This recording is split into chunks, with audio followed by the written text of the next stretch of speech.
And good afternoon, everyone. We are here today with Business Acceleration Playbook, bringing you the plays that you need to win in your business. And today we have special guest Dee with us. And we were talking with Dee a little bit before we went live, and she was taking our picture, and Chanel was all modeling, and I was choosing because that's how we roll here. And she was also telling us a little bit about her book and some of the amazing things that she has been doing just in life and business. And I'm going to let Dee jump in and give a little bit of an introduction. And she started to tell us a story before we went live. And I was like, wait, let's tell that live. So we would be ecstatic to hear about that story as well. Awesome. Well, good afternoon, everybody. I'm Dee Bowden, to Maria and to Chanel. Thank you so very much for sharing this virtual platform with me. So fun facts about me. I'm originally from Boston. I live in Maryland. I love smooth jazz, Ferris wheels, and good wine.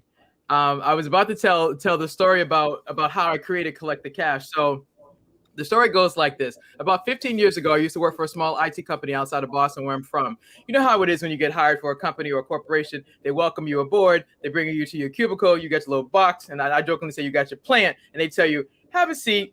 This is the things you're going to work on. So for those of you who are in business, I do what's called accounts receivable, which is basically business to business and business to government collections. So that's, you have invoices that are owed to you that are net 30, net 60, net 90. They haven't paid you. You've billed the company. They haven't paid you. You're running into a problem. How to collect the money. That's what I do. So back to the story. I get hired. They say, hey, we've got $8 million in outstanding receivables for a software company. I was like, are y'all kidding? They're like, no, for real. We've sold IT services, software licenses, all these things. And we've got clients that haven't paid us. And they said, according to your resume, I'm joking, but it said, according to your resume, it says you know how to collect money. I was like, oh, okay, bet, I do. So I'm a believer. So me and God had a short conversation. I got my 3 clues in business to business. And the 3 keys are that business to business collections is problem solving, number one, answering the question of what had happened was. Number 2, it's customer service. When you provide a product or a service and things don't go well, somebody has to answer the questions of what happened, how are you going to fix it? Excuse me. And then the last thing I believe in is gratitude. I believe that when you say thank you to the people who take your phone calls, who answer the question about what happened to your invoice, and then the most important part, when they cut that check, you say thank you. And that part, make sure that you get paid, you have business. So in 60 days, I was able to recover $6 million from $8 million to 6. One of the problems that I solved was one of the company's customers had changed their billing system, and they forgot to notify the company I worked for. So they had no idea that they were submitting the invoices wrong.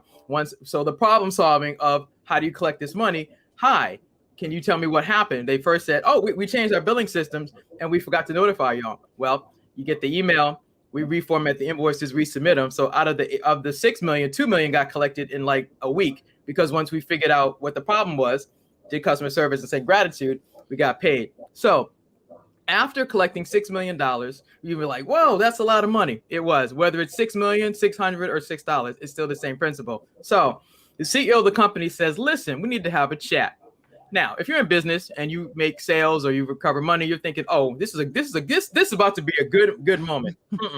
We all come downstairs. He says, listen, I want to thank everybody across sales, contracts, order entry, everything. We've made an executive decision.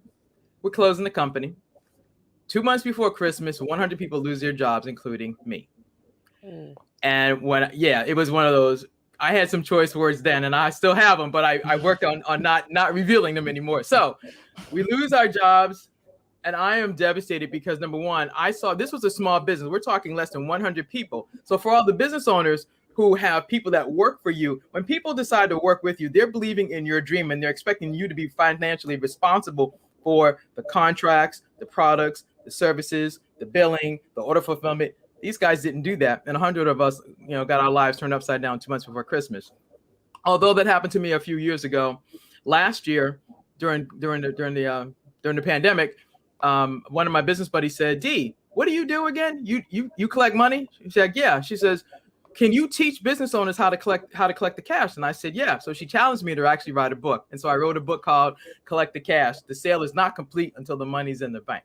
And that's how I got here. That is, first of all, I want to clap. Hold on. Let me lay down my phone. That's amazing. That's an amazing story. It's like, and I think that kind of goes right back to a lot of people, if they get laid off or they get bad news. Chanel's still frozen clapping. She's super happy for you. But a lot of people would just take that as a hit and just, lay around and say, well, I can't do anything about it. But you took that and turned that into action. And that's what I really, really admire from your story is, we all have those pieces of our story that, are super hard times. And, that story may look a little different, but hard times are hard times. So the idea that you took that and you turned that into something amazing that can help other people, I think that's just great. And I know I'm sure that Chanel's chomping at the bits to ask you some questions because you may not know this, but her nickname is the Money Honey. So she loves the money. Honey. That's what's up. Yeah, Perfect. yeah. So. Is it better now? Yes. Yeah, you're good. You were frozen like this. You were like, you were really clapping. You were. Oh man. Today is not the day to lose the internet. Finally, somebody who likes to talk about money as much as me. Yes, absolutely. And so this is like the unsexy part of, right? And so maybe you can help because I have clients all the time who, do really good. So they think, but then their follow-up process absolutely sucks, right? They, and this happens in many different ways. So step one is like, you're frozen. I'm frozen again. You keep freezing. You keep freezing. Yeah, like it's very robotic. Is this better? Right now, you also listen. While you're in movement, just go ahead. Fast. Go for it. Okay. Talk fast. So, do you have any advice for small business owners, like something they can implement to either help remind them to collect the money or something that they should be? Absolutely, great question, Chanel. So, what I teach them in my book, I'll give you a tip. I basically have something that's called a tracking system. If you've been in business, you have your account. Okay, so I come from corporate and government agencies, so I'm talking in finance terms, but we'll break it down. I basically have what's called a tracking system in the book. Matter of fact, let me go ahead and do the shameless plug. This is the book, Collect the Cash. And so inside this book, I teach you how to track all of your accounts. So I teach you what's the name of your customer, what's the contract number if you have one, what's how much is the contract for, what did you order, sneakers, hair, doesn't matter, what's the invoice for, how much is it, when you're supposed to send it to them, and when you're supposed to get paid. If you learn to track that, whether you do it in an Excel spreadsheet, whether you do it on a whiteboard, whether you do it on your phone, I don't care. The point is that every business has to have a way to track products and services. The best example of that is a cell phone. Here's the best example for that. So business owners that have cell phones, or just people in general, when your sales process with the cell phone goes like this: you walk into the store, hi, welcome to whatever store it is. Oh, you're D. Can I see your license, please? The first thing they do is they verify who you are. Then your name comes up, and you're in the account. Next thing you know, oh, you're eligible for an upgrade. And I'm sharing this because this is the process of tracking everything. So they verify that you are who you say you are. Then they say, oh, you're eligible for an upgrade. You might have had if your team iPhone or Android, doesn't matter what phone you have now, they may say you're eligible for an upgrade. Next thing you know, they done sold you a phone. And then, hey, Ray, how are you? Hello, ladies. Hello. So they've sold you a phone. Then next thing you know, there's a contract. So the sale process already started. Then they've got the contract happening. Number 3, order fulfillment happens because on the back of the phone there's a barcode. They scan it, and it already goes into the system. Next thing you know, the next thing they ask you is, when would you like to get your invoice? When do you want your bill? So they're already invoicing you, and they're already setting up in the tracker when they're going to pay, when they're going to bill you. And then you tell them, I get paid on the 15th or the last day of the month, or whenever you get paid, you tell them I'm going to pay my bill on this date. Then next thing you know, they bill you. That's accounts payable, accounts receivable. You pay them, or they got this magic button that turns off your services. But what I just described to you is a basic tracking system that people use in business all the time. So to answer your question for the small business owners, they can set it up and have the name of the customer, if they have a contract number, what's the dollar value, what did they sell them, when do you invoice them, and then when you're supposed to get paid. And if they miss the payment date, either you or someone on your team needs to be doing those follow-up calls, because the fortune is always in the follow-up. It's not sexy, but it's necessary. Just like you worked hard to get the sale, you got to work just as hard to get your payments. Boom.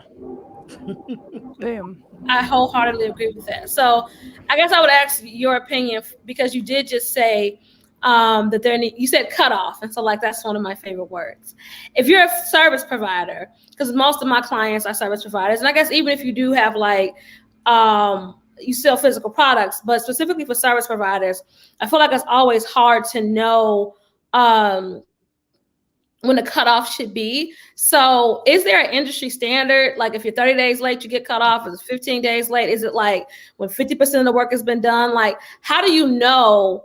So if for example, I have a 3-month program, and maybe somebody's only made the payment, second payment comes due. Like, do I stop them until I get the second payment? Like, can you That's a great question, but that depends on how you structure your contract, because in the agreement you would have to tell them, okay, my pay, you know, if you have a 90-day program, you might be the type that does a deposit first, and then, you know, you do work, and then, you know, the work stops until the next payment happens, and the next payment.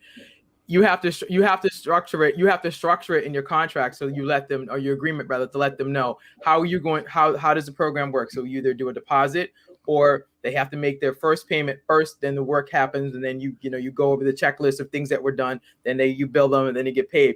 A lot of times, so for me, I always believe that some of these issues can be resolved with old school conversation. I jokingly said to Ray, I said, you can't solve everything in 144 characters. You can't text everything out. You just can't. Some things, that means you have to get on the phone and say, hi, Chanel, I'm Dee. And you know what? I'm having a problem making my payment this month. Can I, or would you allow me to, number one, make a partial payment? Because number one, that shows you good faith. It shows you I'm not trying to ghost you. I just don't have all the money right now. But can I at least make a partial payment?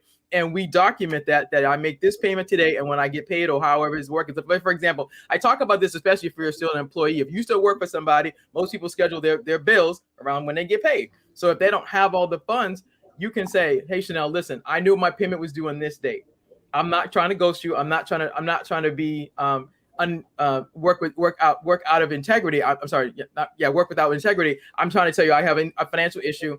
I need to know, is there any flexibility? One, I'm taking responsibility. I'm not ghosting you. Number two, I'm telling you that I have this problem, and I'm asking you, is there a way for us to work this? Even though you already graced me with the payment plan, and I appreciate that, but I've run up against something, and I'm not trying to not be responsible. I'm just telling you, I got this issue. Can we work this out? Now, if you grace them and give them that, as long as you document it and you follow up. But I would not. Here's the thing: if you make that adjustment and they don't pay you, I would not provide any more services for them until they square up with you. That's just me.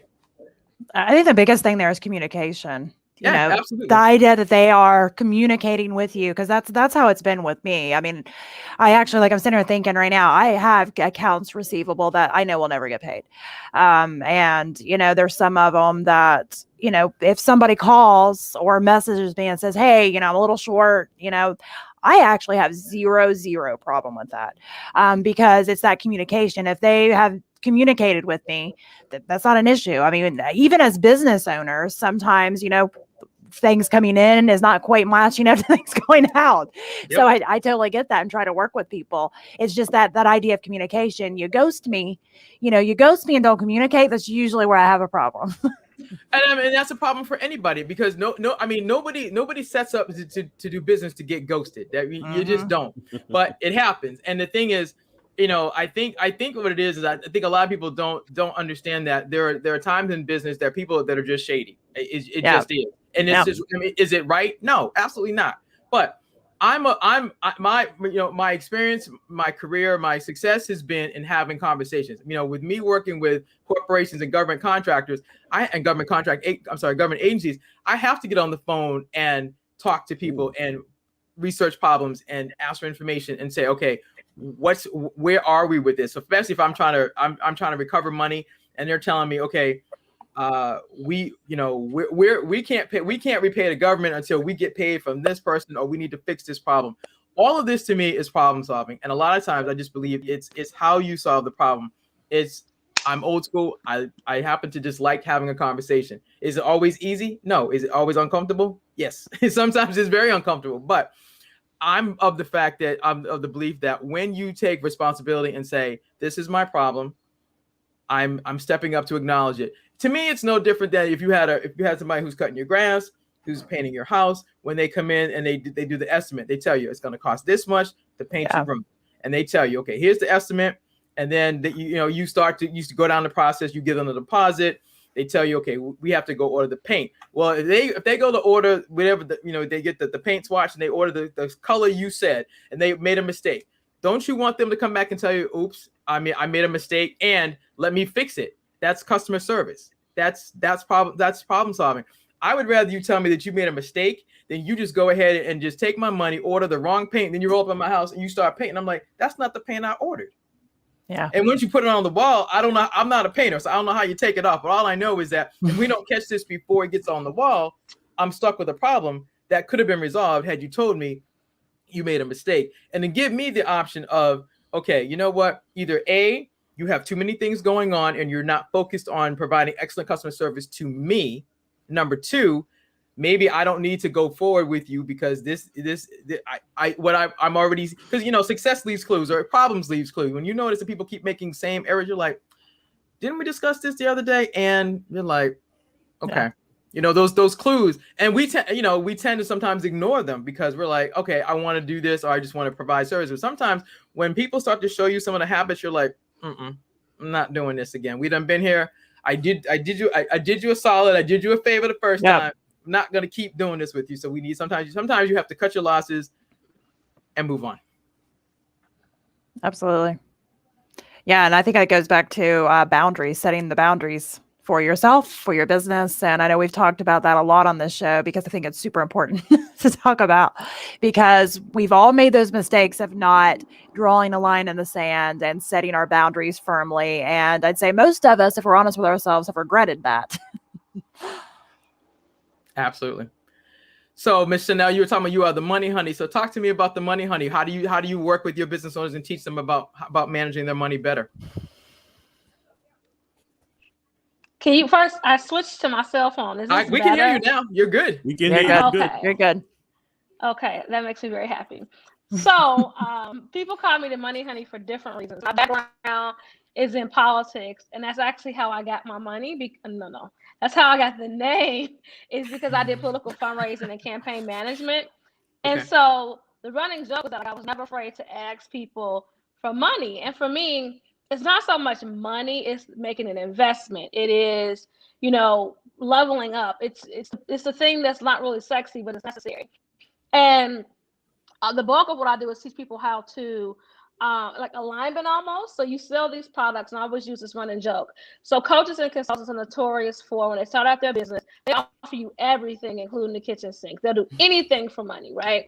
And so you go on their website, it's like going to the Cheesecake Factory. And it's like, okay, you want pasta. Well, it's 94 different types of pasta, right? So unless you just happen to know like what kind of pasta you want, it's overwhelming. People will tend not to want to eat there. If I'm really hungry, I'm never going to Cheesecake Factory. I'll just go to McDonald's. It always tastes the same. I know what I'm getting myself into, right? And so I help people like refurbish what they're doing, and then also teach them how to sell their products better, so articulate their value and understand the difference between selling stuff and making an investment. I have a client right now who loves to sell things for $97. I have no idea why this is her thing, where this came from. She doesn't know either. And so the conversation that we've had recently was, okay, so the person who you get in the room who can pay $97 is very different from the person who you get into the room who can pay $9,700. And so I asked the question, like, what type of impact are you interested in making? Because $97 is really important. That price point is absolutely necessary, but you're selling a $9,700 product. And so you're missing the mark, and people aren't buying in because it's too cheap. People are suspicious of things that have too much value and the price doesn't align. And so we go back and forth about it. So recently I was like, okay, don't ask me. I want you to find some people on social media to get them to take a survey and ask them how much would they pay for the service. That's it. Don't try to sell them. And so I was like, you can give them a price range, like, $97 to $1,900, and like so on and so forth. And overwhelmingly, people were willing to pay over $6,000 for what she was offering. And so now she's like licking her wounds and embarrassed about the fact she's charging $97 for something people will pay $6,000 for. And what I try to help people understand all the time is that like it all has to go together. So yeah, and I teach them. That's the bulk of what I do is helping people. They call it branding, but I just don't like that term, because really what I care about is the sales and helping you maximize your impact. And then I also help people create courses, because a lot of service providers trade time for money. And so the whole point of being an entrepreneur is to buy back your time. You can't do that if the only way you make money is when you're in the room. And so specifically for my clients who do B2C sales, I talk to them about creating courses and like the power of that. And it's working with them, helping them like do business better, because the days of having to sit in the room to make money are slowly but surely, going away, and then helping them go from in-person to digital. That was what I did a lot last year, was teaching people how to do like webinars and stuff online, which sounds pretty intuitive, right? You sit down and you start talking. It's actually really hard to be entertaining for an hour when you're staring at a screen, right? And so I've taught people how to go from like, take that presence and make it powerful in a digital space. So they call me the money honey, because I'm always talking to them about like how much things cost, how much do you want to make? And nobody likes to talk about money. Like, it is the craziest thing. Everybody wants to be a millionaire, and no one ever really knows what they're gonna do with $1 million. Because my question is always like, go ahead. No, I mean, first of all, this is so interesting and very exciting, because you're right. You talk about money on your side, and I talk about it on my side, and I talk about accounts receivable, and that's how Ray and I started talking, because I said this part of business, like for AR, whether you're in, regardless of when people owe you money, if you have a contract or an agreement, when they owe you money, most people, I jokingly say, would rather get a root canal than have to go ask somebody to make their payments, because I don't know where this part of business got to be so uncomfortable. But it's like, my thing is, you had no problem going hard for the sale. You did, right. Again, I come from corporate and government, so you're doing a presentation. I'm sure if you cut grass, you paint, you come in and you do, you lay out who you've painted for, how you've done things, et cetera, et cetera. The point is, you're always selling. Even right now, I've been selling about, AR for businesses. But one is that you're talking about that all the time. But I don't know where accounts receivable in business got to be such a sore spot for businesses. But when you're looking at people that owe you invoices that are net 30, which means they're 30 days past due, 60 days past due, 90 days past due, and you won't get on the phone to call them, but you wanted the sale. See, and that's why my title says collect the cash. The sale is not complete until the money's in the bank. It's no different when you go to the store, and whether you use a debit card or a credit card, you don't get to leave the store, especially if you use those, until they said these two magical words: transaction approved. You ain't leaving the store until those two things happen, which is the sale is complete, the money has been withdrawn, then you go. You get your bag, you get your receipt, you out the door. It's the same thing, except on a bigger scale. Hey, Angela, welcome. How you doing? Thank you. Yep, no, I'm working on it. So thank you for joining us today, Dee. I'm really excited to hear more about it. So this is not my strong suit, so I'm anxious to learn today. To answer your question, I think the reason why people are taught, like, especially in their homes, and I talk about money. So a lot of people don't know how much the mortgage was when they were a kid. They don't know how much things cost. And I think for me, how I got really comfortable with money was I lived in the house with my great-grandparents. My great-grandfather's who I was with most of the time. He couldn't really read. He wasn't good at math. And so when I was a kid, he would take me to the bank to cash his check. And so when they would count it down, he would look at me and ask me, well, is it right? So as a little kid, I'm like 4 years old going, 1, 2, like, and so I always knew like how much things cost. We would go to the store, he'd get his change back. I would count his change, and his eyesight was bad. And so I was always responsible for that. My great-grandmother would write her checks out. I had to make sure it was spelled correctly. So my whole life, I've been on both sides of like getting money and giving money. But when I talk to people about like what it is, their relationship with money and why they're so uncomfortable, and I start small and say, like, when you were a kid, did you know how much things cost? Like, did you get an allowance? And so people's first introduction to making money often is, exchanging time for money at a job. right? And so then they don't ask, like, how much do pens cost? And I'm nosy. So when I work somewhere, I always want to know how much stuff costs. Like, if we get swag, how much was that? Like, I'm always on the board, or like always helping, because I want to know how much you spend on these t-shirts. If you're spending $5,000 on t-shirts, I can get a raise. Like, I just need to know. And I'm always in the business. And I just got really comfortable in that space. And even, I think, like, over time, I talked to, because most of my clients are women, new entrepreneurs now, they just don't feel like they should ask for money from anybody. It's like an independence thing. I'm like, I am not independent of the work I do, nor the money that I'm owed. So you just have to set that up. And I ask people to, I've developed like a client onboarding that includes for every client that I have, I say to them, like, what's your onboarding process? They never say anything about how to get the money. And I'm like, where do you get your money? Like, where does it come from? Is it PayPal? Is it Zelle? Whatever it is that you're doing, like, how do you get your money? And how many different ways can you get money? Is it Afterpay? Is it PayPal? Is it, I can do this all day with a different type of merchant services, Stripe. Where does the money come from? How much are you spending to make money? And so most people, if you ask them about that client onboarding, they never talk to you about payments. And so, like, that's the thing that I'm always driving home. Like, you need to tell people, like, where the money comes from. And I think it's just the fear of, nobody wants to hear that they can't be paid. But the one of you're not going to pay me long before you don't pay me, right? Exactly. I think, like, that's a big part of it, that people are just, like, afraid of rejection almost. You know, that's a good point. I also think that there's this I like to call it, I'm gonna go old school. It's like I dream of genie, and it's like I think there, and because of social media, and it's this, and not bashing social media because we're on it right now, but there's this perception that you don't have to really understand how things work in business. Like, you don't, like, I very rarely hear anybody talking about the fact that about onboarding. They're like, what's that? Well, if you think about it, when you were an employee, when you went to work for that employer, they onboarded you. Basically, you had an application to fill out. They told you about your benefits, if they had them. You had to pick a plan, whatever it was. If they had a 401k plan, they told you you're eligible to start contributing to this plan after 60 days or 90 days or whatever the thing was.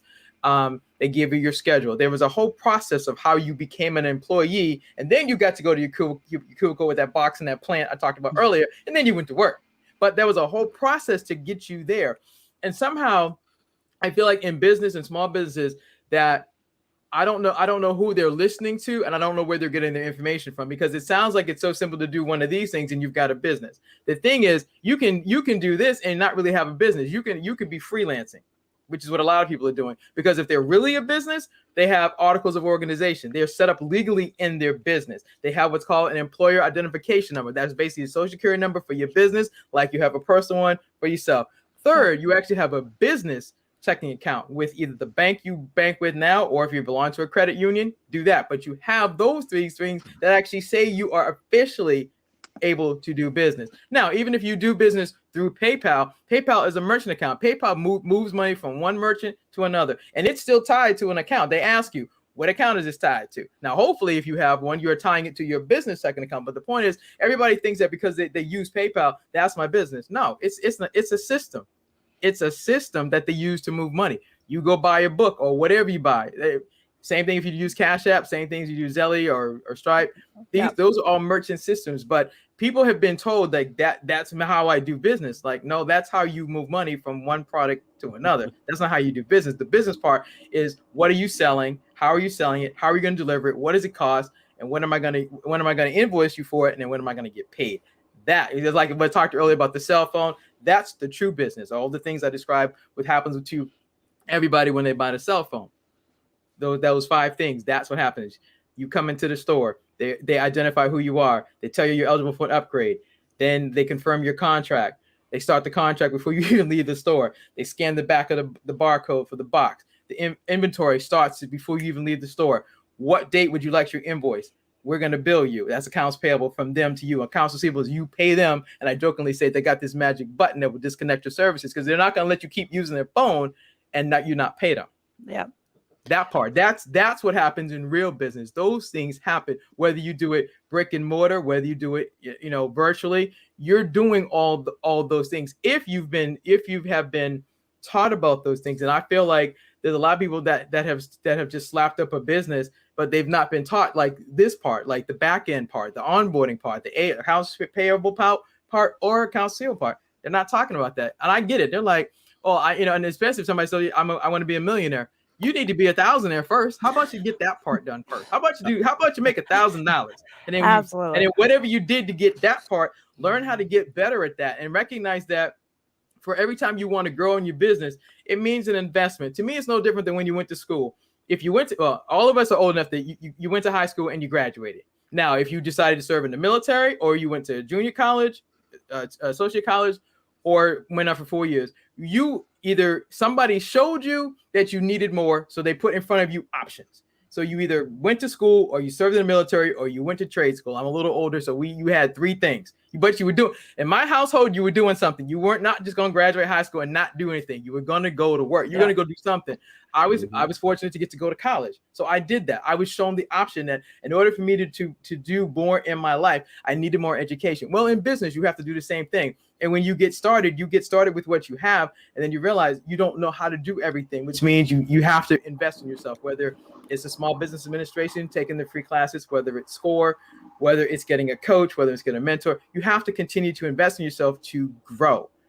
The person you see today, I've been on this journey for several years, still learning things, still trying to figure things out, and still making mistakes. But the point is, I'm here. But if I wouldn't have gotten started, I wouldn't be able to tell you the story today. I love that we're talking about onboarding. And I think in the other spectrum of things, we need to talk about offboarding, because that is something I see. So even if they've got the onboarding part down pat, they're like, yeah, I have an onboarding system. They do not have an offboarding, system that they follow, whether that be for an employee or for clients, because let's go back to that. They don't pay you. You've drawn your line in the sand. Enough's enough. What's the process from there? Is there any advice that maybe you could give somebody in the realm of that to maybe because I think that ties right into a lot of times to the account receivables, because if you've drawn the line in the sand, they have not paid their invoice, you start the offboarding process, there's usually an account receivable, account left behind. Right. So, okay, I'll say it this way. So the offboarding process for AR, based on services, number one is based on your contract. So if your contract spells out that, after the third time of me contacting you for payment, services are terminated, number one. Then number two, I'm not an attorney, so I'll have to do it what I understand. So it would be how you outline it in your agreement, after the third time, services are terminated. And then after that, either you or someone on your team needs to do a letter that basically terminates the contract. They call it, terminate for cause. And you would be terminating your contract and spelling out that the services are no longer going to be provided because you didn't pay, and you're going to end it. That's as much as I know about that, because I'm not really in the consulting space, so I'm like that's not my expertise. I'm just thinking about it from a logical standpoint, like where I've seen it's like, okay, people are billing. They're not paying you. You have to basically terminate the contract and tell them why, and document it, because if they come back with something, you want to make sure that you've documented why did you terminate. You for section whatever it says, invoicing, payment, services. This part was violated, and documented, because if they try to take you to court, then you need to be able to talk to an attorney to say, okay, this is the agreement we had. I provided this service. They didn't pay me. I followed up. I have a paper trail of everything I've done. I made an executive decision that I'm terminating this contract because this is a headache, and I notified them, and I've closed. And that's the offboarding part would be closing the file. Where I come from in the government, we do what's called contract closeout, and there's actually a checklist of all the things that have to be done to confirm that the contract was awarded, that the products or services were delivered, the invoices were all submitted. The invoice that says final was submitted, and then I have what's called confirmation from the vendor that says all the work has been completed and there are no more invoices to come here. And once they confirm that, they say that I'm responsible for going through the checklist and preparing that file to be closed, which means there will be no more transactions, no more emails, nothing. When I say it's closed and we've prepared the document to close it out, That's it. We're not reopening it. And that's the offboarding for in your business needs to be that when you complete the contract, there needs to be something that says, final invoices, all services rendered, all payments were received, contract closed, and you have a file system that you put everything that's closed in it. Hope that makes sense. It does. I think that's great advice. That makes sense. But quick question I have is systemizing that process. Say again. Systemizing that process.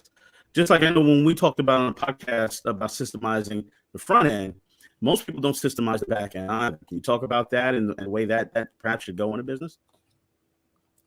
Are you talking about for AR? Yeah, for AR. Okay. Well, I did earlier. I talked about basically creating, basically if you want to systemize your accounts receivable, you would have I call it a tracking system, which is, the name of your vendor. If you have a contract number, because again, I come from that, but if you have a contract number, agreement number, have that. What's the amount of the contract? What are you providing to them? The product or the service? When are you supposed to invoice them? The invoice number 1, and it's tracked. Then when is it sent to them? And then when it's supposed to be paid? And then a section called notes. Because if you do those 5 things that I just described, and you have notes, if the invoice went out on the 1st, well, today is July 27, 2021. So the invoice was submitted on July 27, 2021. It should be coming paid on, let's say, August 10th. If the payment doesn't hit your bank account on August 10th, on August 11th, somebody, whether it's you, needs to be getting on the phone. Hi, may I speak to the person in accounts payable, please? I need to file. I'm talking from corporate, but whether it's corporate, business, whatever, whoever is responsible for cutting the check, that's the person you need to be talking to. So you have to be doing the follow-up to find out what happened. I said earlier that the 3 keys to collecting the cash are problem solving, customer service, gratitude. So if the payment was due on August 10th, if it hasn't come in, next day, you're on the phone. Number 1, before you even get on the phone, do you have a copy of your invoice that you submitted to them? And did you confirm it got sent to the right person? That part. Because a lot of times people make these, what I call old school data entry errors. You don't send things to the right email box and you wonder why you haven't gotten paid. So before I get on the phone, I would confirm that I have my agreement and I have my invoice correct. And I'd be checking my boxes to make sure that part's right. Then number 2, I would be getting on the phone to ask to speak to a person in accounts payable. And I would be building a rapport with them before you go in hard about how come I didn't get paid. Sometimes it's old school common sense. Good morning, good afternoon. Hey, how are you today? Got it. I'm calling about account number, blah, blah, blah. But before I get into that, how are you? You got a second? Great. Here's what's going on. I submitted this invoice. I want to confirm these are the facts. This is where I'm supposed to do this. According to this, it said I'm supposed to set it here. I did that. And they pull it up on the screen. And they're like, oh, no, you didn't. You forgot a Z. Oh, oops. Okay. Thanks for letting me know. That's the gratitude. Thanks for letting me know that we made a mistake so we can course correct that and set it up so we won't keep making that same mistake over and over and over again. That's what I would do. That's the tracking system that you learn about in the book. I love that. And for people that are listening, maybe just tuning in, can you go ahead and do your shameless plug with your book again? That way Ray and Angela can see it too. There you go. Well, collect the cash. Well, I just want to say that I'm the star pupil because I just ordered your book. So star pupil. There you go. So no, I mean, I'm loving this conversation because I know a lot of small business owners and entrepreneurs out there really need to hear these things because, especially coming from the corporate world and going into your own business, you're really naive about all the things that have gone on behind the scenes all the years you're working corporate because you're like, I could totally do this for myself. I was doing it for somebody else for X amount of years. And then you roll over to doing it for yourself and you're falling on your face left and right because you didn't realize all of the jobs that were going on behind the scenes. And if you're anything like me, after you fall on your face a few times, you have to take a hard stop and say, okay, what can I do over here to learn this? And what can I do over here to maybe delegate this? And I think those are important, things to kind of look at because stepping into your own business when you come from the world of having a lot of things being done by little magical fairies behind the scenes, it can be a rude awakening, or I know it was for me. Well, Maria, I'm so glad you said that because that's me. I mean, I'm still a dualpreneur, which means I have a career and I'm building my businesses, which is one of the things I recommend to people is that I understand that I joke about it. I joke about it and say, in these internet streets, everybody makes it look like creating a business is this, I dream of genie and you're just successful. No, ma'am. And no, sir. There's listen, when you go to work for somebody, you, as I talked about, the onboarding process, you go through this checklist of things. Especially if you come from corporate or military or whatever, they have a checklist. They have a whole process that get you officially to your cubicle. But before you get to go sit in the cubicle and get your computer and log in and start doing your work, there's a whole process that happens. There's all these things. So when you decided you want to start a business, number one, I say it to you this way. Number one, before you start your business, how much money do you think you're going to need to get started? I personally tell people to do the 52-week savings challenge. I tell you to do the basic one, which I think if you do it, I think you save about $1,500. That might not be a whole lot of money, but that's a small start. It's a small seed to get you started. Because when you realize, okay, I got to pay for my articles of organization, I got to have $100 or more to open up a business checking account. Oh, I want a website. Oh, I want a logo. Oh, I need pens. I think Chanel was talking about t-shirts. Oh, I need swag. You're paying for this. And when you first start your business, until you make some money, you are funding this. Yep. You are bootstrapping this thing. And you're trying to figure out, oh my gosh, I didn't know everything cost so much. Oh, I didn't know I got to pay quarterly taxes. What? I got to get an accountant. What? I got to get business insurance. What? All that costs money. And it ain't the I Dream of Jenny thing. The I Dream of Jenny thing is if you have some money saved up, you can use that money to get you started until you get training on how do you think you know how to sell. You may not know how to do a presentation. You may not know how to do a PowerPoint. You may not even know where am I supposed to find my customers, because the people that you worked for, they did all the stuff that you now have to figure out. They did all that. They had a sales team that did leads and cold calling and did follow-ups and went out to coffee and on and on and on. All the things that you have been able to do as an employee, there are systems and teams that do all of that. When you become an entrepreneur, you are all of those things. And if you've never done all that stuff, you got to learn how to do that. And you're exhausted. You're going to be exhausted at the very beginning. Man, listen. Don't try to run before they walk. That's the problem. And something on the internet, you see, particularly on Facebook, well, be a $1 million coach or be a $1 million this or that. Well, listen, there are so many steps that you have to take until you get there, but you don't know those steps. It's someone like Dee that can help you get there. Absolutely.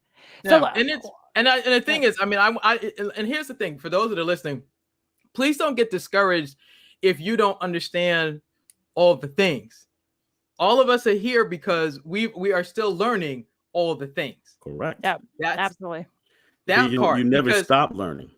Right. No matter how many years you have in the game, you never stop learning. And I think that's the key.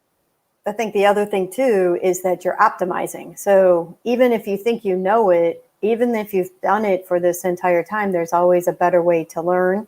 And even within yourself, say if you're the leader, then you still want to be optimizing to do better and do better. Absolutely. And I think that moment that you think you have it all together is where you might as well just hang it up, because you're never going to reach this. I think I love when I see people say, well, I've perfected this, quote unquote. And to me, perfection's a verb. Like, you're always perfecting, like you never get it perfected. So I think it's one of those things you have to kind of realize that business ownership is just like life. It's a journey, and you're always going to be learning. You're always going to be gaining new information and changing what, your processes are or whatnot. And, we get into business because that one or two things that we do amazingly. And it definitely does not mean that we do all the things amazingly. And actually we figure out really quickly all the things that we suck at and actually don't even need to touch. Right. And Maria, that was a good point, because and you're right. Nobody perfects things. Here's how we can prove that: phones. Team Android, iPhone. I'm Team Android. I think I'm at Samsung number, I think it's 20, but they had a Samsung 1. Yeah. iPhone, whatever, all y'all that are Team iPhone, I think they're up to 11, 12. It don't matter. The point is, they had an iPhone 1. And they put the product out there, they get information, they get feedback, they make system updates, they do the thing. You got another one and another one and another one. The point is that in your business, you might get started with what you have. And that's the thing, you have to actually get started so you can figure out what do you know, what don't you know, and then what you need to improve on. And then where do you need help? But if you never get started because you're scared, oh my gosh, what if I make a mistake? All the things that we enjoy today, somebody sat somewhere and had a brain dump or a brainstorm, and they wrote it down on a piece of paper and a napkin. And they're like, okay, I'm going to start this. And they got started. And then they kept going. And that's the thing I want you to understand is that when you decide to be a business owner, you get started.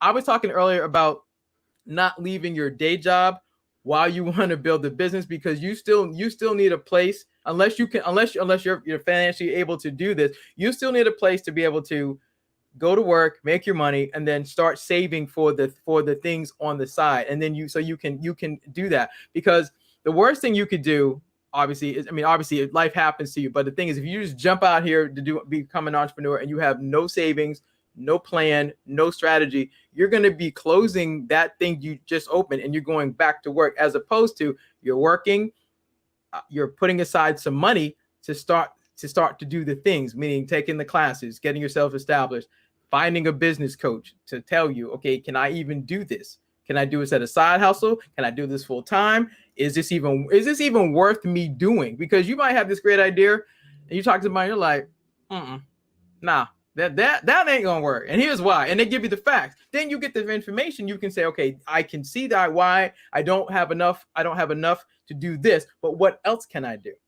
And you haven't burnt the bridge. You haven't burnt the bridge. So those would be my 2 cents on that. Love it. So I'm looking at your website. Yes. And tell us a little bit about what you do. Collect the Cash is the name of your business as well as your book. Collect the Cash. No, my business actually is called BCS Solutions. My book is called Collect the Cash. So I'm rebranding everything with Collect the Cash. Okay. So talk to us a little bit about BCS Solutions and what you do. Sure thing. So BCS Solutions is a revenue recovery consulting firm. And so myself and my team, we go in and work with companies to teach them the art and science of collecting the cash. So we teach you how to set up your systems. Number one, the same thing I talked about here. Number two, if you don't have somebody that does AR and you want to outsource that, then we can come in and do that alongside of you. And then the third thing is come in and do trainings. So just like this, we come in and do a virtual training about your AR and say, okay, pull up your invoices and let me see what are you doing to collect the money and where are you getting stuck, especially if I come from government and corporate. So if you're dealing with corporations and government agencies and you don't know the lingo, you don't know the acronyms, you don't know the language, I'm going to teach you what you need to do so you can understand how to maneuver in that system. And that's what we do. Awesome. So is there a specific size business that you cater to? Medium, small to medium. Okay. What about you, Money Honey? I feel like you got some questions boiling in there. It's interesting because this is the side. You did. It's okay. I was listening. Don't have any questions. So this is a generic one, but I love to ask this question. So you said you do corporate and you also run your business, right? What do you see? Is it BCS Solutions? Is that what it's called? Mm-hmm. Okay. What do you see BCS Solutions in 3 years? Will that be your full-time thing, or do you always anticipate this being just like a well-paying hobby? No, the plan is for BCS Solutions is for me to be able to move into BCS Solutions full-time. That's the plan. So in three years or less, I will not be clocking in for somebody else at this time, but I'll be doing this business, full-time. I chose to maintain my career, number one, because once I leave this, I don't want to come back.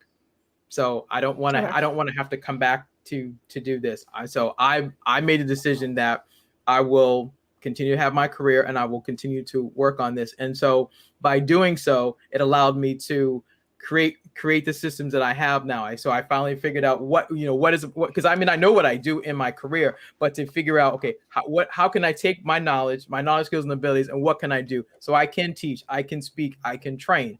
I now have a book. I now have a course. I now have things that I can do, when I leave, because I didn't before. I didn't think about this. I was like, oh yeah, I'm just going to, like most of it, I'm really good at this. I'm just going to jump out here. I was like, no, sir, no, ma'am. You need to put some things in place. So the very things I'm talking about to other people, I'm doing that as well. And I'm working it slowly to make sure that when I leave, I'm ready. And I've done things. And I hope that by the time I leave, that like I said, my goal is to not come back. That's the goal. So that's what I'm working toward. And I hope that makes sense. Absolutely. What about you, I have Coach Ray? 2 more questions. Oh, she's got never mind. You don't get to talk Oh, yet. wait, Chanel's still in. Listen, I haven't spoken most of the day, so that's fine with me. Go for it, Chanel. Okay, I have a question. How do people get paid? So you do this money recovery, right? If I'm thinking about doing this, how do I get paid? How do you get paid? Like, if you so talk, is it, do you get a portion of the amount of money you recover, or like? So what I have, so the way it works is you have a flat fee for your services, and then you get a percentage of what you collect. That's how it works. Okay. So for example, let's say there's, I was going to ask you for an example. Go ahead. Okay. So for example, I just had somebody reach out to me the other day, and they have about $35,000 in AR that's outstanding. So I have a flat fee that I will charge them, and I will give them I will set the percentage of what I'm going to collect for that $35,000. But I'm not going to just go in there and do the work without getting paid. There's a fee for my time and my knowledge, and then there's a percentage of what I collect. That's the way it works. Absolutely. So what is this was my second question. Sorry, you were saying something, Maria. No, I was just agreeing. I liked it. Okay. So then what would be like the average size in terms of number of clients you hold at one time? So is it like 5? Because I heard you said you have a team, right? So if I'm just starting off as just me, what would be like an ideal benchmark of the number of clients I'm trying to balance at one time? Right now, if you're okay, well, I would tell you, number one, is it just you? If it's just you and you're just getting started, I would say no. I would have no more than 5 clients, because you need to be able to have time to research all those accounts and develop the relationships and do the research and do the problem solving. And then like just like you're on my website. I mean, that's my career. That's my track record of what I've done. But you have to have time to grow into this. So I would say no more than 5. And then I would tell you use the tracker that I talked about, so you can track your progress. You see, okay, I've got this client. I put them through the tracker. I build them. I got paid. And then what did I do to do problem solving? And I would do it again. And I would do it again. And I would do it again. So then I have another question, because I'm gonna stop y'all. Stop me anytime. So you said you do small and medium and large size businesses. What is that? Is that like small cap, middle cap? Is that like 5 million or more? Like, how do you vet what would be like for you specifically? Do you do based on what you think the revenue is for the business, or like how many employees they have? If I'm online searching, I'm trying to figure out like, D is a good fit for me. How would I know that you would be the right accounts receivable recovery person based on you saying you work with medium and large firms? Great question. I think that's a little more than I wanted to talk about here. So how about you and I schedule a call to do this? Ooh. Oh no, I didn't like. It was just like a general question. Like, I know, I got it, but that's because yeah. Okay, that's an we, introspective. You got to pay for the time question. Okay, I was just curious. Like, I'm not trying to. Look, I have to pay for the secret sauce. Yeah, I assure you, I'm not trying to hire you. Yeah, I got it. Like, I got it. If a client, okay.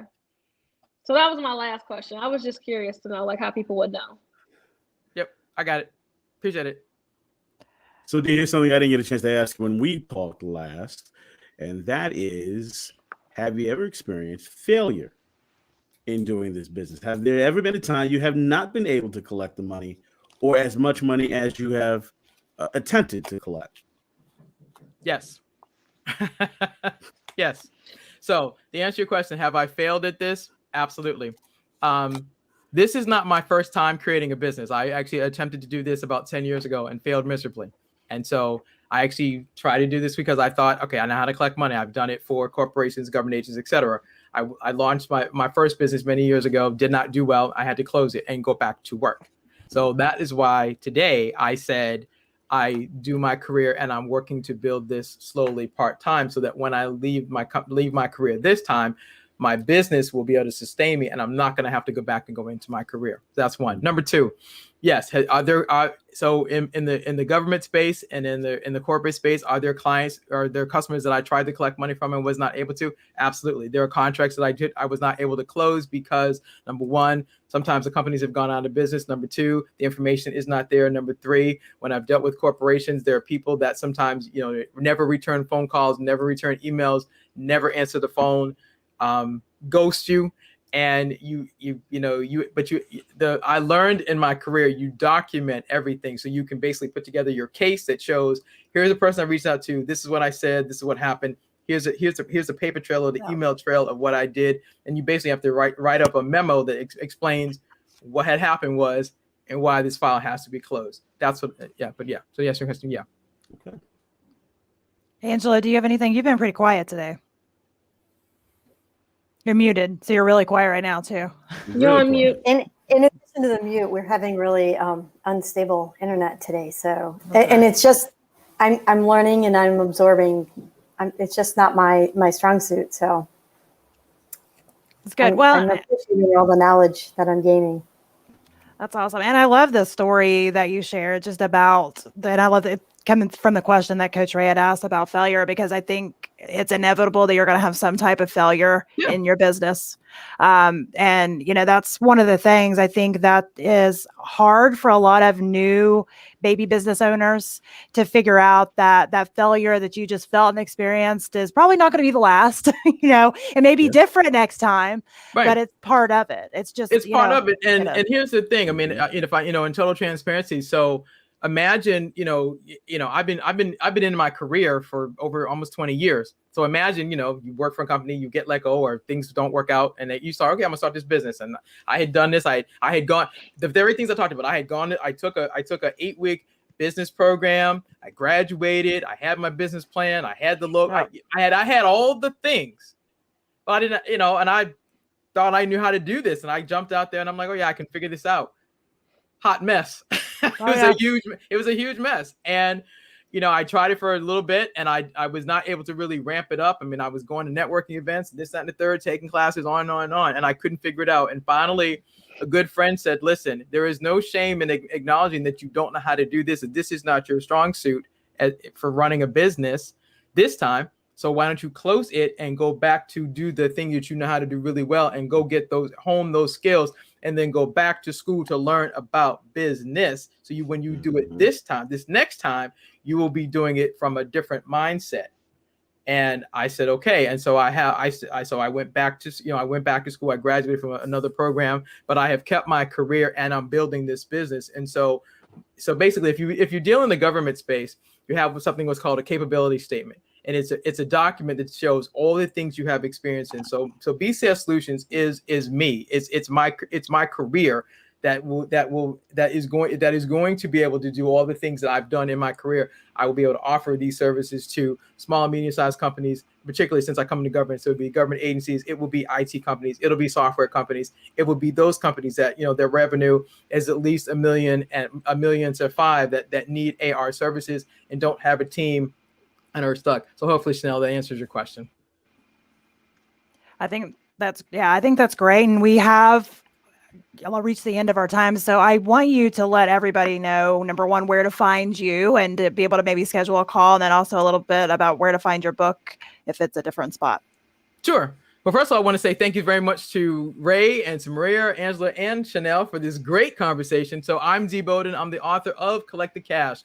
If you want a signed copy from me, you go to www.collectthecash.biz/book.